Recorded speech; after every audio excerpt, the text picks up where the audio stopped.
Before we begin, I'd like to remind everybody in the class that before sitting down on any seats, always place a cushion on top of the seat, or you will look very short. Next, we shall begin with this. I like calling it the motherboard because it's a board and I treat it like my mother. You push her buttons? I push her buttons, just the right way. That sounds wrong. Anyways, these are all called submasters right here. If it is green, that means there's already a submaster recorded. If it is black, like say 16, that means nothing is recorded yet. As of the recording, we do not know how to actually delete submasters, but we can record over them. That's why we have so many recorded, because we just don't know how to unrecord them. So right now, as of this, we have number 1 at stage left, number 2 at, number 1 at stage right, number 2 at stage left, 3 would be the full lights, 4 would be just the little front, 5 would be just the flood. When the curtain is closed, you want to use just flood lights, because otherwise backstage there will be lights and people will see shadows moving underneath. Next, after the submasters, these submasters are all groupings of regular channels. These regular channels each control one light or sometimes no lights, which seems to be a very common case because school is not really into funding lights. It's not really an important perspective for them. And the way we record submasters, which you'll usually be just using submasters during the actual thing, is you pick the lights that you want. So let's say we want 75, channel 75, and channel 68, which would be those two lights right there. We would then press right here the record button. We would then press sub, and then if we look at the computer screen, we see it's already selected on sub 1, so now we just need to choose a different sub. So let's come back over here, and we pick the number that we want. So let's say we want this on submaster. We got 24 submasters total. 16 is the only unrecorded submaster. Wait, 20 is also unrecorded. So let's do 20. So we enter in 20. And if we look over here now, it says sub 20. Right? Once it says the submaster that you wanted recorded over, you just press enter. You'll notice in the recording, which was previously blinking, stopped blinking. And now if we look over to 20, previously black is now green. And now we bring these all down. 20 controls both of those lights. All right, now let's go back over here. In case you, all right, right now it's selected on channels. Say it says select channel numbers on the TV screen. If we can go over to the TV screen or the computer screen, it says select channel numbers. When it's at that, that means we got channel selected. If we go back down here, that shows up if we have channel selected. We can also have queue selected, and then it will instead say select queue number, but most of the time it's going to be select channel number. Then if we enter any number here, like say 89, we press enter, and then we could just enter the intensity. Let's say we want the intensity at 99. It'll automatically set the intensity for number 89 that we selected at 99, and those will be part of the house lights. So now these don't change. We can move 89 here up and down. But we can move the channel up and down. Move up to the channel? Mm-hmm. We can move it up and down, but the number is not going to change. It's going to stick at 99 because that's what it has captured. So in case something like this happens or you don't know what you're doing, there's a get out of jail free button, I like to call it, which is the REL button, release button. Just push that and everything tends to go back to normal. If it doesn't, just keep pressing clear and release until the computer screen looks normal again. That's kind of our get out of jail card right there. And you can figure out a lot of things just by pushing buttons. Like, I don't know what half of these do. Let's just push a button. Let's push dim. Then let's push 89. At select dimmer level, let's put at to unpatch, press enter, yada yada yada. See, I don't know what I just did. If we look at the computer screen, a weird thing has shown up, and I don't know exactly what it is. So let's just keep pressing release and clear until it goes back to normal. There we go. Get out of jail free card, everybody. Alright, now as I previously showed you how to record submasters, recording cues is very similar. So let's say we have these lights up on stage right now. Now we're going to press record, like again. It's already set to cue automatically. That's why if you're going to record a sub, you have to press sub. But it's already set to cue automatically. So we can choose the cue that we're going to record. Let's say we're going to record 26, cue 26. Then we're going to just have the lights set up already as they are. So it's going to be these lights right here. And we're just going to press enter. And that cue should be recorded now, 26, as these lights. The up fade time, the down fade time, the follow rate, the link, that's all changeable with these buttons here. This button right here is another button that we already figured out, kind of. It's called the Q button. Now, as I mentioned earlier, there's the channel and the Q button. Usually it's on channel, but if you press Q, it'll say select Q number on the computer screen. Now we can select a Q number, and, well, assuming that we already recorded the Qs, I'll show you that in a second. So let's say we wanted to Q1. Now if we go to the computer screen, we see at the bottom right all the Q types, the Q numbers, time, and such. Right here is the Q number. Now, we can press the plus and minus button to go between Q numbers. It'll go to the next Q if we press plus, the previous Q if we press minus. If we don't have, like, let's say between 6 and 8 we don't have 7 recorded yet, then we'll just go from 6 to 8. So it goes to Qs that are already having something on them. Now the timer, that's how long it takes for the cue to take action. If it's at 0, it happens instantaneously, so the light goes automatically up. If it has 5, it takes 5 seconds to come up all the way. The wait time is how long it waits before it starts up. The link time is the amount of time it waits before it goes onto the queue that we have it linked to. Or sorry, the follow rate is how long it waits before it goes to the queue that we have it linked to. So we have 7 linked to 8 and a follow rate of 17.5. So after 7 is done, it will wait 17.5 seconds and then it will start Q8. And of course, it'll slowly downfade Q7. It won't actually downfade Q7, it'll instantly turn off Q7 because we have the timer at 0 for downfade 2. You can choose between downfade and upfade, so let's go back down here and let's change up Q7 to change up the fadings. So Q7, we already have it selected at Q7 as we can see on the computer screen as Q7 at the top right. We press link, select Q8, the follow time, oh sorry, that's the follow time. You can change the follow time by pressing link, by the way. And you can choose which Q to link it to. So that's what link does. 7 is linked to 8. Follow time, let's change the follow time to, say, something smaller like, oh, that's not smaller. Follow time of 3 seconds sounds good. And then we come back here and we're gonna set the timer on Q7. Oh wait, it went back to channel, so let's go back to Q7, alright. Where is it? Timer. Uptime, we have it at 0 right now, so we can change the uptime. That's how long it takes while it's coming up. So let's set the uptime to 5. The downtime is how long it takes while it's going away. So let's set the downtime to, say, 2 seconds. Now, to initiate a queue, you have to have it selected already. So we have Q7 selected here, and we got the upfade time at 5, the downfade time at 2 right here. It's linked to 8 and a follow rate of 3. Q8 is just another one like 7 was previously. You can see Q8 is right here actually. You can see it coming up next. And Q8 is linked to Q9 with 7-second follow rate. So to actually start these queues, if we come down here, we bring this up all the way. We don't know what exactly B, C, and D do, but we do know that A works for queues. So we bring up A all the way. By the way, if it's clear right here, that means this thing isn't on. So you can just bring this up and down and nothing will happen for the queues. So we have to press the go button. And the queue starts. If we look back at the computer screen real quick, it took 5 seconds to come up. You can see the follow rate right here as the timer is starting. And then it goes on to Q8. And it takes that time to go down. Now, if we press hold, if we come down here, it's already following along the queues with 9, 10, 11. If we press hold, it starts blinking back and forth, and it pauses. As you can see, follow time is stuck at 5.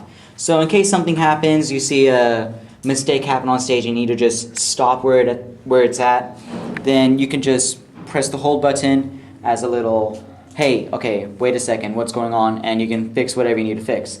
In case the cues are going completely wrong and you just need to stop them altogether, you just press the clear button right here and it stops everything, goes back to normal.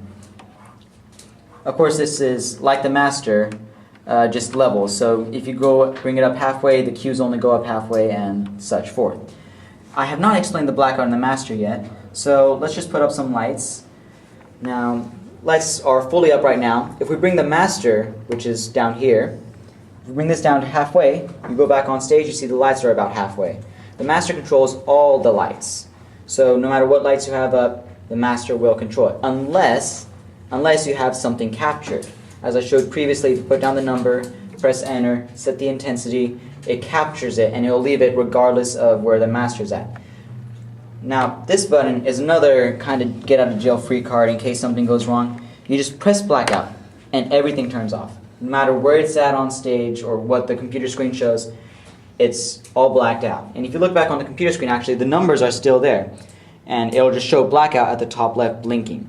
So in case you need to record some cues without actually making a disturbance on stage, you can just black it out, bring up the lights that you need to bring up, and record it that way. Of course, you won't actually tell which lights you're recording, but if you know them beforehand, then you'll have no problem. Now, between scene changes, we always use the blackout button because we want all the lights to turn off instantaneously. So let's say the one scene we're at is a full light stage, right? Then the scene ends, blackout. Now, if we come back here to the motherboard, we're going to bring down 3 while it's still blacked out. Bring up the next one, the next light cue that starts up for the next scene. Let's say it's 4 and 68, right? Then we're going to bring the master down, unblack out, and bring the master up slowly. Or just at this pace that the curtain is opening. If the curtain's opening really fast, try to match it as you can so the light is, or so the master is all the way up by the time the curtain's completely open. The reason we do this is because we want blackouts to happen instantly, but we don't want lights to come up instantly. It's comfortable to see the lights go out instantly because you know scene's done. But when the lights come up instantly, it's kind of weird and awkward because the curtain's closing, the curtain doesn't open instantly. So it doesn't really match well if the lights come up instantly. So that's that. Alright. This is called the sideboard. There's also one downstage. They're linked. So anything recorded on this sideboard works the same on that sideboard, and only one can be functioning at a time. You can tell which one is functioning by looking at the manual button right here. If there's no green light, then the other sideboard is the one that's functioning, and it's the one that has control. But if yours has the green light, that means yours is functioning. You can take control just by pressing the manual button, and you can turn it off just by pressing the off button down here in the corner. Now, for these different things, they control different lights. Like, we have some of these already labeled, like the house lights for Zone 8, stage lights for Zone 9. And you can actually record, oh, master's right here, by the way. Once again, like the motherboard, the master controls all the lights on the sideboard. So let's say we want to record certain lights onto the sideboard.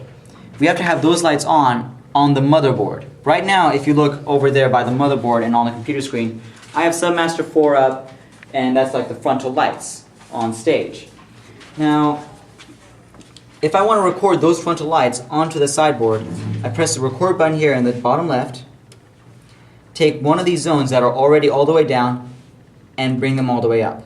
The record button will stop, the zone button will start turning green. So let's say, so right here we recorded it on zone 11. So now zone 11 controls those frontal lights as well. So Kyle, my assistant, can you bring down the submasters over there?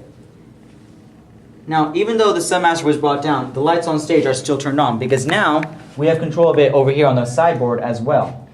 And the use of this is in case, let's say, you're low on manpower, you don't have that many people, you can record all the light cues onto this sideboard and then control it from stage. So you can actually control the lights from stage, have different, say, well, there's actually like 12 zones right here. So you can have about 12 submasters put on here, controlled from the stage, which would kind of eliminate a need for somebody up here. It's of course more difficult. There's no blackout button. There's no emergency in case you need more lights in this area because you can't really record it while you're down there. But it still helps out in case you're low on manpower and you just need that extra person in the acting cast. And of course, off button. Turns everything off, puts control back down there. Alright, so this is the spotlight. We use it for some shows. Usually when we have like a talent show, we'll have it on the MCs. And we have certain shows where there's a narrator, we put on the narrator. And there's other cases too. The spotlight, you turn it on by just bringing it up here. It's just a little red switch. Now, the most important thing about spotlight is watching this bar right here. See, there's an orange, there's a green, and then there's the red, right? You want to make sure it doesn't go into the red. That means it's overheating. You need to turn it off and go to the other spotlight. There's 2 spotlights up here. Usually it doesn't go over to the red. It's actually very well functioning. It doesn't overheat like ever. You could have it on for maybe a couple hours and you'd be fine. Now, I'm going to use this wall as the example. You can see the light. When I first turned it on, it wasn't as powerful, right? It looks weak and it gets stronger over time. That's the main thing about the spotlight. You want to make sure it's on before you actually put it onto the stage. Otherwise, it's not going to show that much power, right? It's not going to be very strong. This thing right here, as if we look at the light, it changes the focus basically. It's easier to tell when it's on stage. So let's use Connor over there as the example. Oh, he left. Well, I don't know if you can actually tell because the lights are on. Should we black out? No, I mean the curtains are open. It's kind of hard to see. Can you see the spotlight from here? Yeah. Yes. On the camera too? Right. Well, this just makes the hole smaller or bigger, as you can see right there.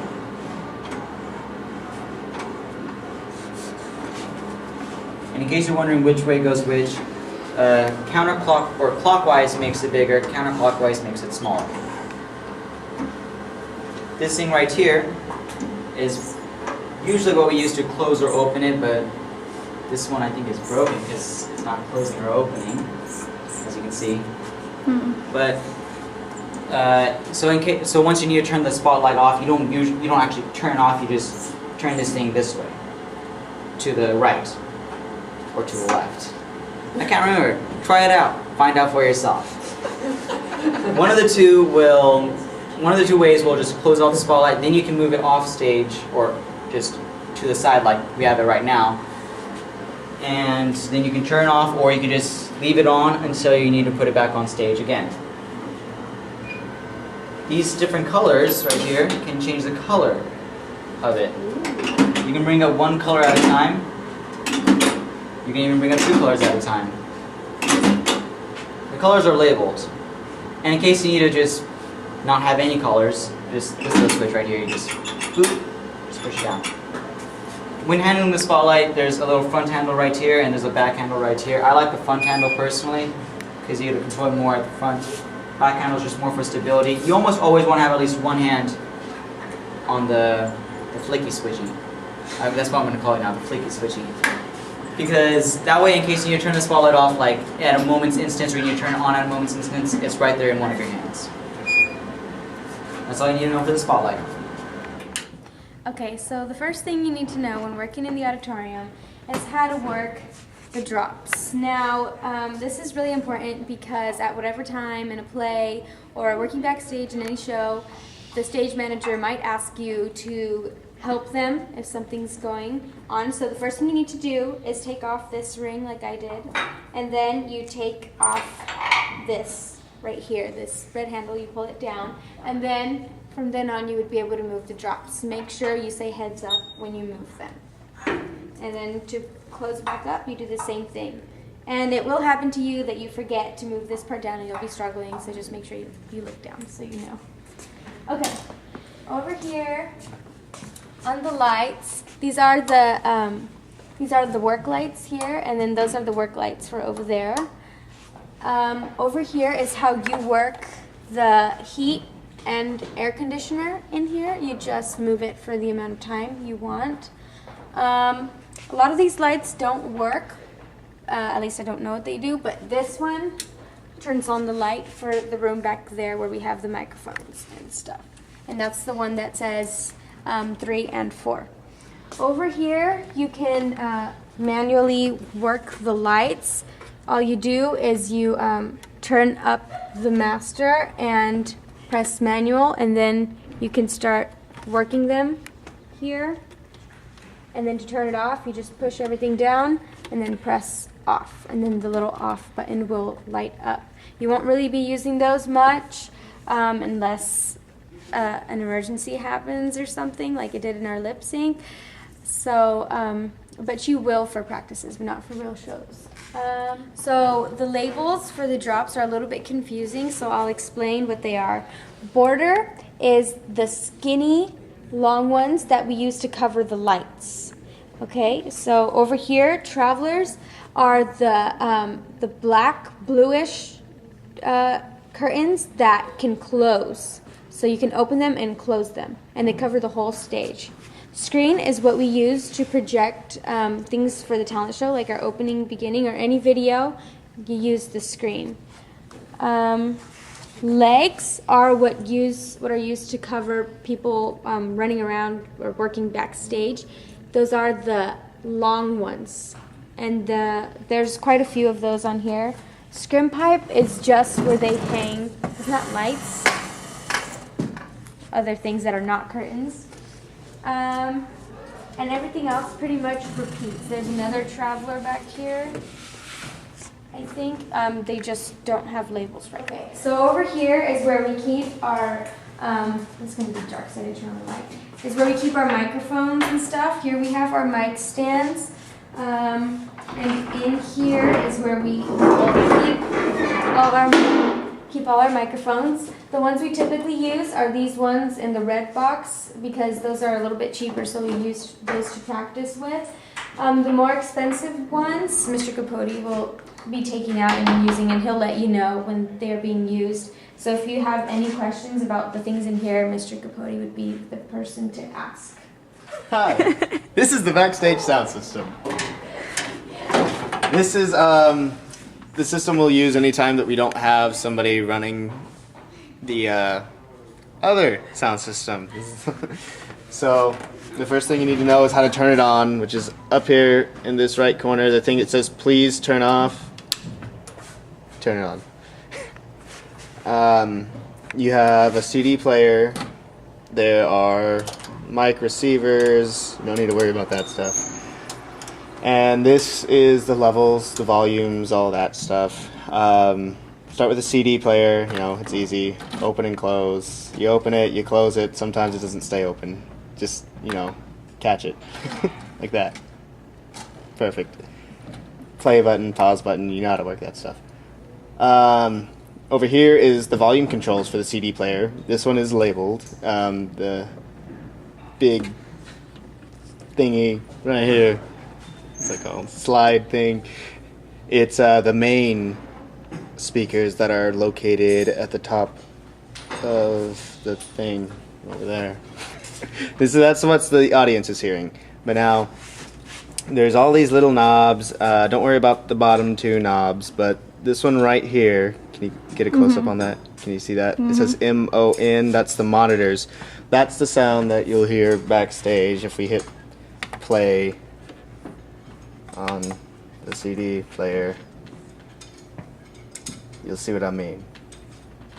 Come on. See? That's backstage. That is very important so you can hear what the audience is hearing. You can use the little notches that are on the slide and the notches on the monitor to kind of get them at the same level. Right next to it is auxiliary input. We don't use that normally, but next to it, number 8. This one isn't labeled. This is what we are going to use when you plug in a phone or an iPod. There's this little cord that comes from the back over there. You can pull it out a little bit and put it back if you need to. And, you know, you can plug in a phone right there in the headphones. And then it plays music, usually. Right here, wireless 1 and wireless 2. These are the wireless handheld mics that they will be using for the talent show. The MCs use those, and the contestants. Mic 1, 2, 3, and 4 are all wired mics. Those will be plugged in at the front of the stage, which I can show later. And yeah, they all have the volume control. The slides are the main speakers that the audience hears, and then the little red knob is the monitor. Okay, so this little doohickey right here is what you're going to use to plug in phones or iPods or whatever they have. This is the back of the sound system. The whole thing moves. You just pull it out from this side and get in the back. Channel 8 is what we're going to be using. Can you see that? There. It's right next to 9, they're all labeled numbers. So channel 8, you're going to use the top input, and that's where the longer end with the red duct tape goes in. And then take the smaller end, the one that plugs into the phone, you're going to put it on the side. You're going to have to kind of guess with this. You'll feel an opening to the other side. You have to feed it through and get somebody else to pull it out the other end. Okay, when connecting mics, their inputs are in the front of the stage. This is for mic 1 and 2 that you saw the channels on the sound system. Down in here, there's a little button above the cord that says push. Push that, and you pull out the cord, and it comes out. And then you just put it back in. Just make sure that it's the right way. You'll see the little prongs. Pretty easy. And that's all you have to do to plug in the mic and make sure that you turn the mic on.